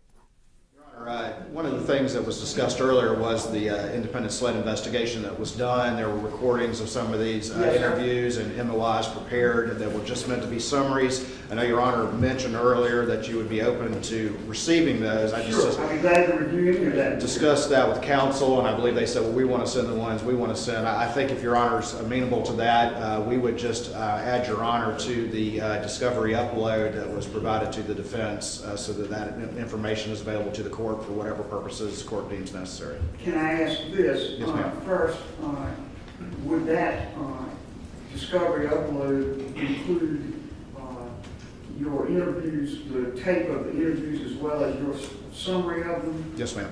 All right. I will ask you to let my clerk, Eva Diaz, talk with you afterwards about how to send me something of that volume. Sure. Our court IT has a lot of barriers in our system to us receiving even conventional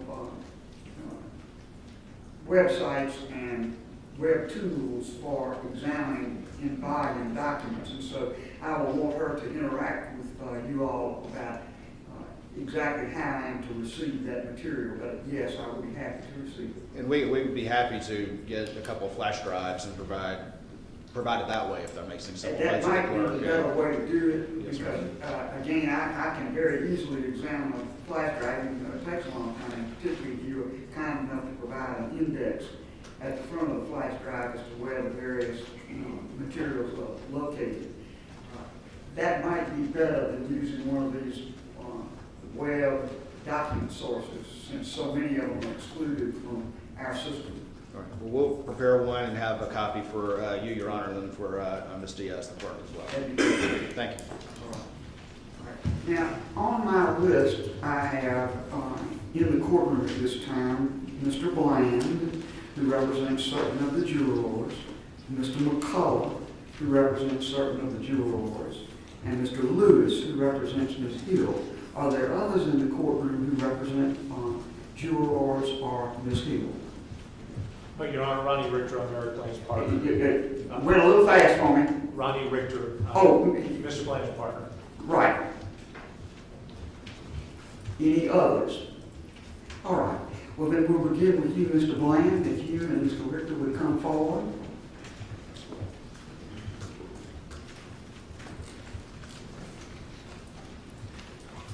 May it please the court, Your Honor. Ronnie and I represent 4 jurors who rendered verdicts in this case. I would like their numbers, but only if that doesn't violate the attorney-client privilege, and you may give them to me now or later. Can I give them to you later? I have them now. Our job is we want to preserve their anonymity. I understand. 2, we want to make sure that they're not harassed. And 3, we want to make sure that the verdicts of their conscience remain. And that is not only because they voted guilty. If they voted not guilty, we would feel the same way. After hearing what Your Honor has established by the way of procedures, we're very comfortable with what you have established to protect their anonymity and that they're not harassed. Ronnie came up with a good suggestion. Maybe you renumber the jurors 1 through 12, and that way, because there has been some public disclosure of the jurors' numbers in some of those emails, they were the big batch of emails that Mr. Harpootlian referenced. So maybe we cross-reference with the chart 1 through 12 in the juror numbers. But as far as the questioning goes, there's no need for us to be part of this. You're going to make the questions. You've indicated that you're going to preserve their anonymity, that they can't be photographed, they can't be on videotape, and that's about all we have to add. Yeah, Your Honor, I would amplify that I certainly respect and appreciate the significance of the issues that are before you. And I respect your decision that you're going to make this public. I would have asked you to make the jury portion a closed courtroom. And Your Honor, only for this reason, that I don't know what the jurors are going to say, and I don't know what you're going to rule, but let's just say in a hypothetical setting that because juror number 9 said something that you believe deprived Mr. Murdaugh of his right to a fair trial, you're going to grant a fair trial, a new trial. I would hate for there to be any mechanism for somebody to backtrace to who was juror number 9. Because I know the public has very firm opinions about this matter, and I wouldn't want that person to be subject to any kind of public scrutiny. So I would have asked of you that for the juror portion that would be closed courtroom, that the press would be present, that their likeness, both voice and face, be muddled, just as an additional safeguard. But I certainly appreciate what the safeguards you have put in place. I respect your ruling. I just throw that out for consideration. And on a broader perspective, I know that you've had this experience as well, Your Honor. It's becoming more and more difficult in this state to see the jury. And I can't think of anything more injurious to jury service on a broader perspective than to see jurors who've given up 6 weeks of their lives being pulled back in for a process like this, as necessary as it is. So I worry that the process be handled as gingerly as possible so as not to further prejudice our ability to get juries going forward. Thank you, sir. What I will do is this. I think your suggestion of renumbering is a good one. It's something that my clerk and I had talked about between the two of us as well. In every proceeding I've ever seen where a juror was questioned, in every case I've read where jurors were questioned because of allegations either during trial or post-trial that they had been tampered with, those proceedings have been in open court. And I don't feel it would be appropriate for me to have some kind of in-camera proceeding, even if it included the attorneys that would have to, and even if it included members of the press but not the general public. I don't think that is in keeping with the public nature of trials in this state and the public nature of court proceedings. However, I think we could make some protective arrangements for when they testify and the ability to be dismissed after they testify that would protect them from being set upon to the best extent possible. So that is the way I will handle it, and I hope all things on balance that is as protective as you think it needs to be. We trust you, Your Honor. All right. Your Honor, on behalf of our clients, we will accept their service of the subpoena so that they don't have to be served. Well, that's great, and of course you don't represent all of them. No, our four. You're for, but that's great, and it may very well be that these parties are going to be able to work out something with respect to some of the rest of them. I don't know, but I appreciate that on behalf of the ones you represent. Do you want me to come up and tell you our juror numbers, or you want me to wait? No, sir. You can. I don't need that at this moment. Okay. Thank you. Thank you, Judge. Yes, sir.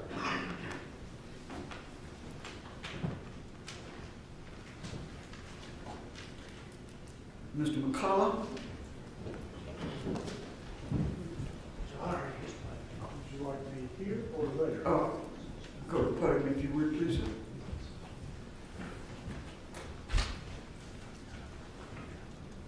Your Honor, I believe that some of your rulings today, they've satisfied several of the things I was going to mention. One, Your Honor, was, of course... How many jurors do you represent? I'm sorry, Your Honor. I represent number 785 and 630. One is was a deliberating juror, I suppose we could call her, and the other was the removed juror. Right. Now, with respect to the replaced juror, I think my ruling about the end of any testimony from that juror satisfies any requirements you've made. I rule that I will not hear testimony from that juror, alternate juror at the present time. Now, Mr. Harpootlian is going to submit additional information. As regards your client, I'd ask you to submit that information to you as well. And then I'll see if there's any revision of the position I'll take about that. You also represent one sitting juror, so you may continue. Your Honor, the other juror was not an alternate. She was an actual seated juror. That's the sitting juror. Who was removed at the end of the trial. Oh. Prior to deliberations. Whoops.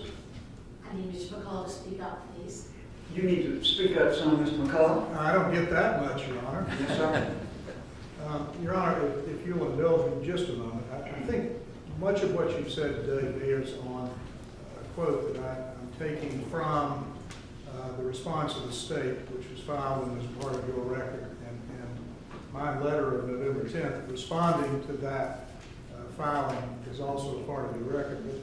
But the state said that jury duty is this cornerstone civic duty, needless exposures of jurors to litigative stress and impeachment by zealous attorneys in a case especially of this public exposure can only serve to discourage citizens from willingly participating in this civic duty.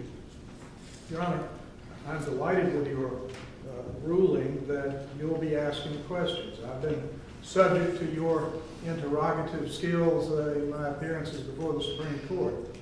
So I'm pleased with that, and I check that off the list.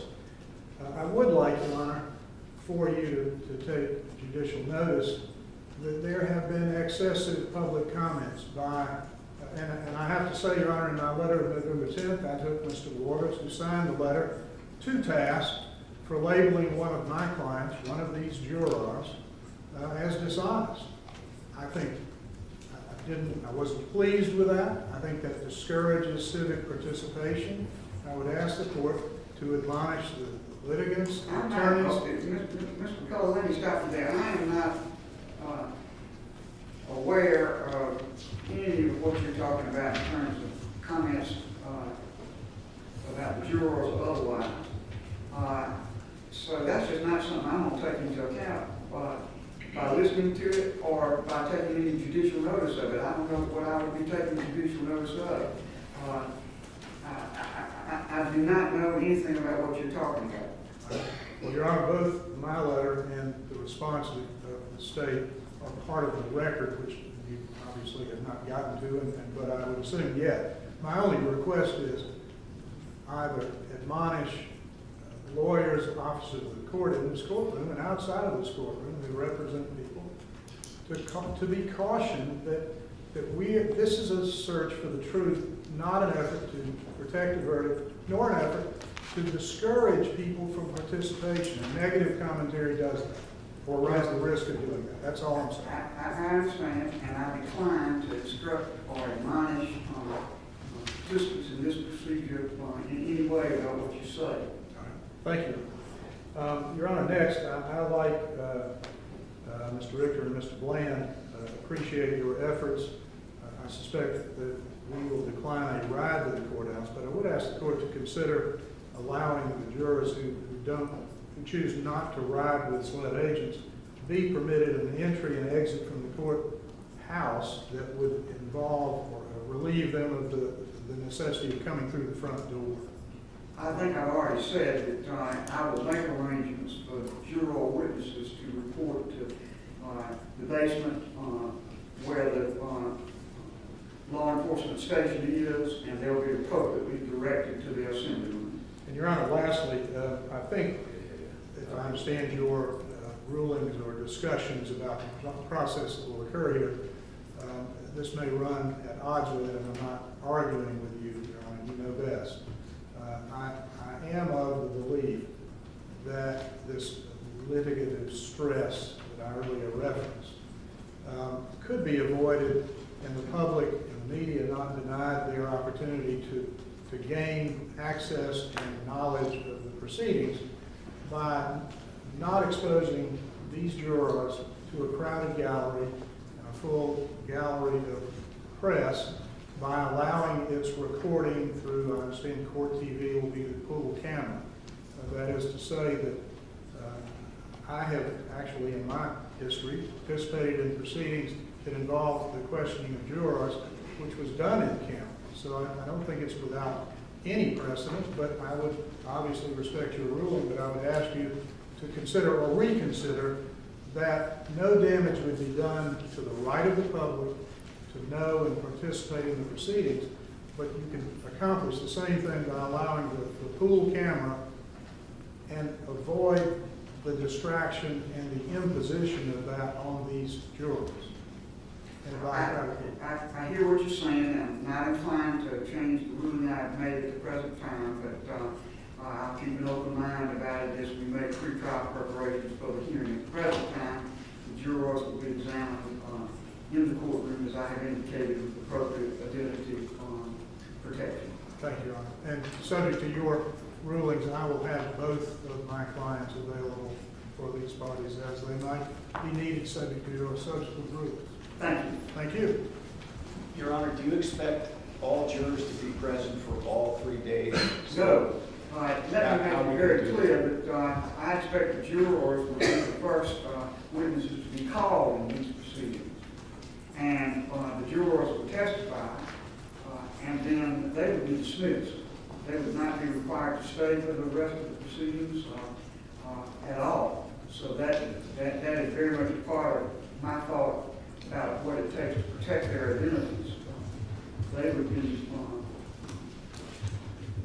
protected as best I can, and the ability of others to come and beset them with questions as they leave would be protected. So, Do you expect that you could get through all 12 in one day, or should I tell them, because a couple have to take off for work? yes, I do. Okay, thank you. All right. And Mr. Lewis.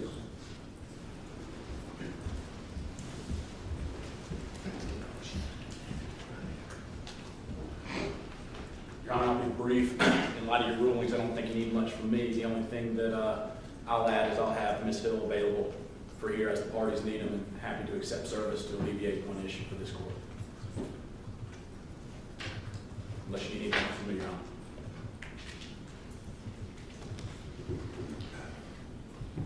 All right.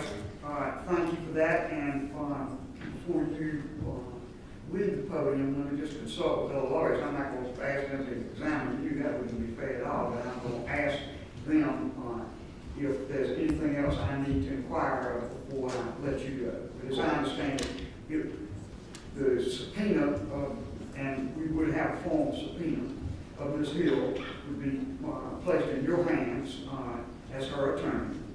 And you would assure her appearance, and I appreciate that very much. Absolutely. Is there anything else on behalf of Mr. Murdaugh? Your Honor, just in an effort to try to expedite this matter, I'd have two questions. One, will Ms. Hill meet with Mr. Griffin and I? We'll evaluate that. You'll evaluate it. Okay, that's all I can ask. And secondly, should we have her here on that Monday, or wait? I mean, if you're going to be doing the jurors most of all day. She should be here as court begins. All right. Thank you. Nothing from the state, Your Honor. All right. Thank you, Your Honor.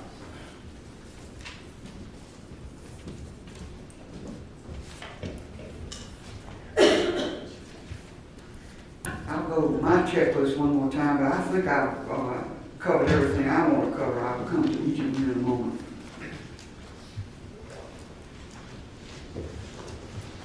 Yes, just to clarify other witnesses, as matters now stand, the witnesses in this proceeding would be jurors and Ms. Hill. So I want to be sure that we're all understanding exactly what's going on in that regard. I would not allow the attorneys to be called. I'm unclear about the mention in some of the papers that SLED investigators would be asked to testify, or any other witnesses. So I'm going to go one more time. I want to get real specific so you will understand what you need to prepare for by way of in-court examination and what you need to prepare for by way of submitting proffer. All right. First of all, for the defendant. Please, Court, Your Honor, just a couple of issues. One, we don't know who we're going to call to impeach Ms. Hill, because we don't know what she's going to say. So it's difficult for us. I mean, once she testifies, at that point we'd say we'd like to call so and so and so and so and such and such and such and such. Number one. Or maybe no one. I mean, she may concede every issue we have. For instance, she did tell, according to the state, she did tell one of her assistants, one of the people helping her, I hope he's found guilty because it'll help book sales.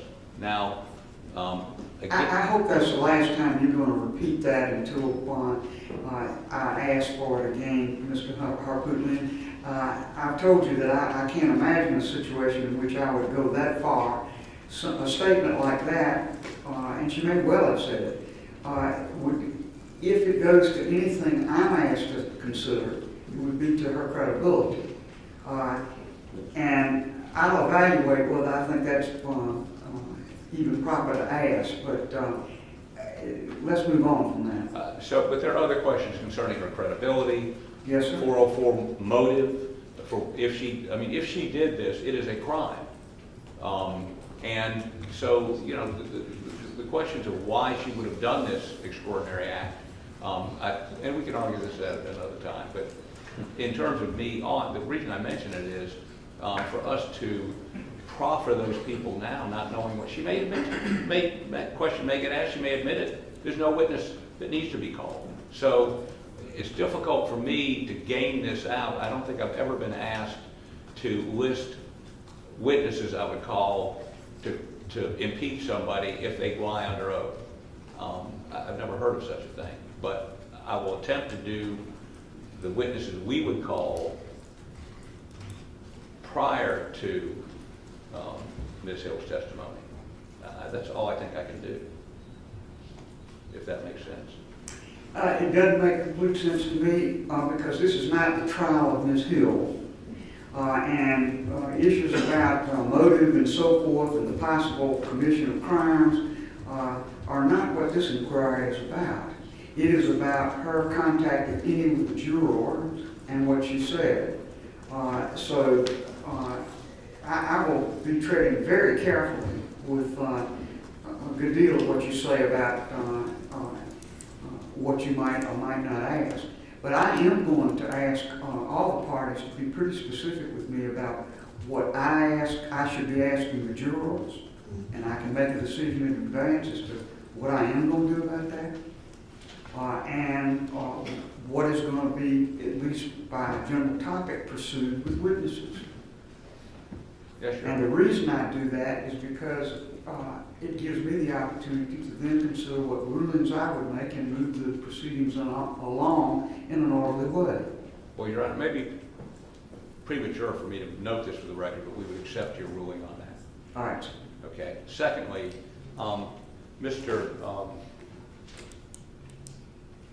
Murdaugh has been unable to review any of the discovered material in this case because of the confidentiality order prohibits us to distribute to him while he's in jail.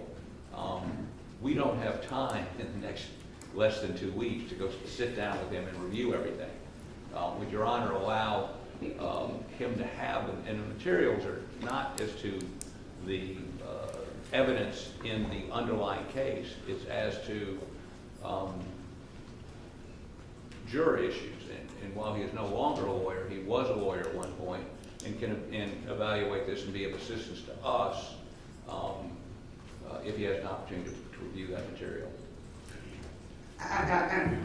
You're speaking to me about something in a complete vacuum as far as I'm concerned, so I can't really evaluate what you haven't been able to review with him and what you have been able to review with him. As I understand what you're telling me is I have received certain information as the attorney for defendant that I have not been able to show defendant for defendant's review because of the confidentiality order. I can't imagine that. I think what you may be saying is Mr. Murdaugh has not been able to keep for himself, while I'm not there, confidential materials. That's correct.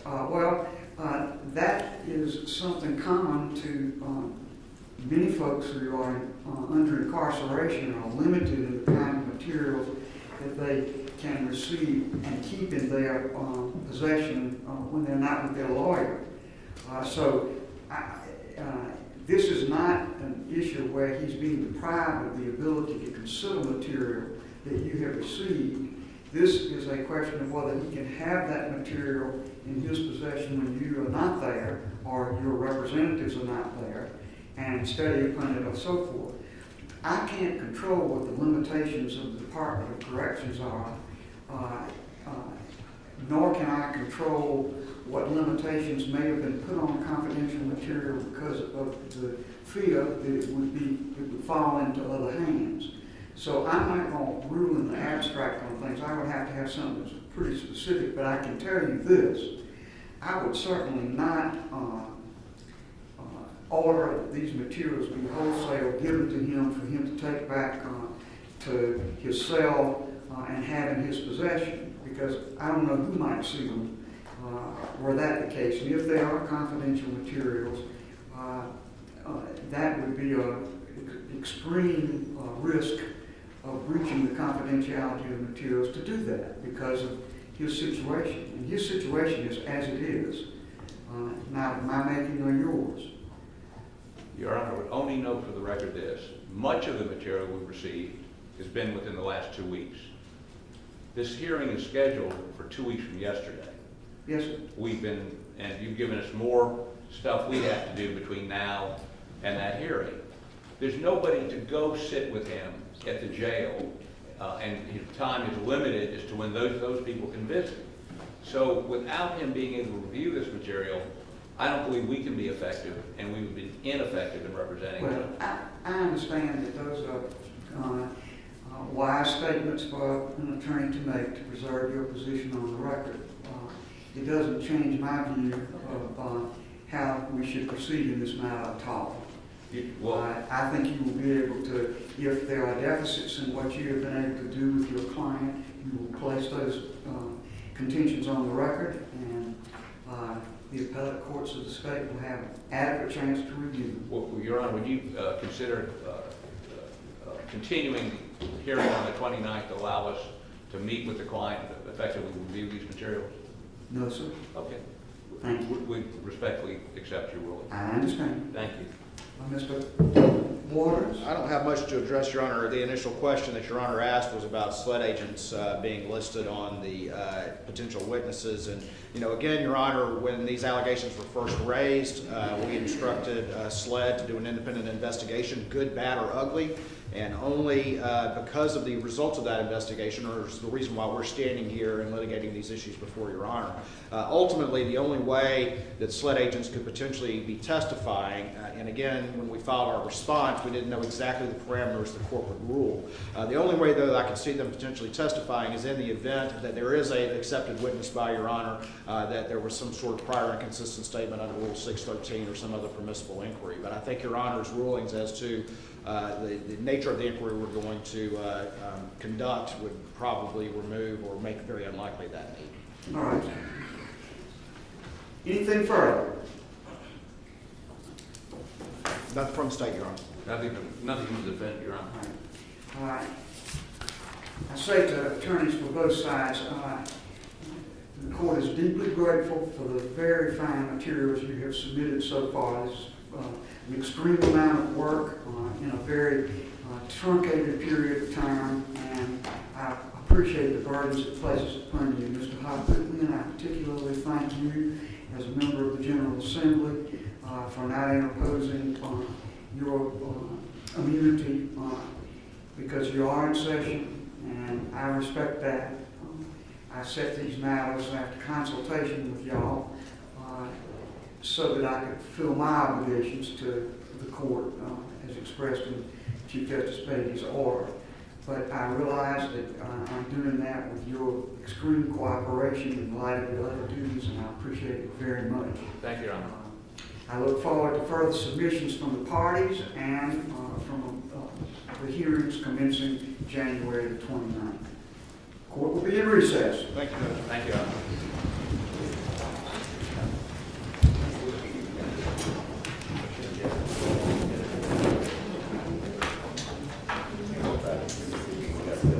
Parties, what's going on?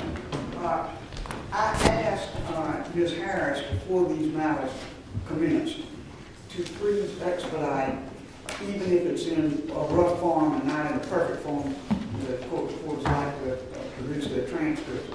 I asked her to produce a rough copy of the transcript just as soon as she possibly could for both sides. I hope you all will consider, without me having to order, sharing the expense of this production, this early production of the rough copy of this matter.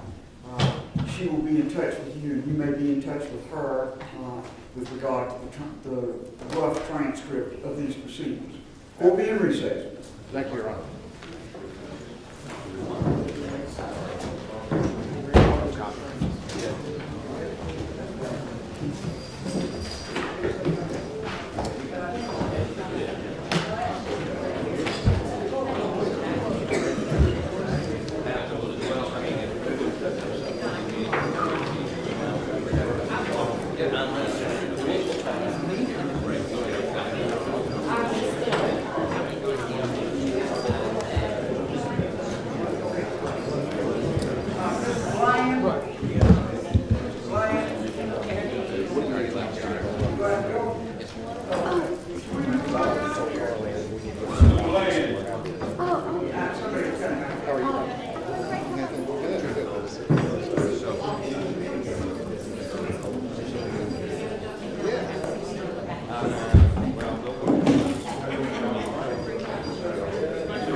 All right, we'll get on it.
Thank you.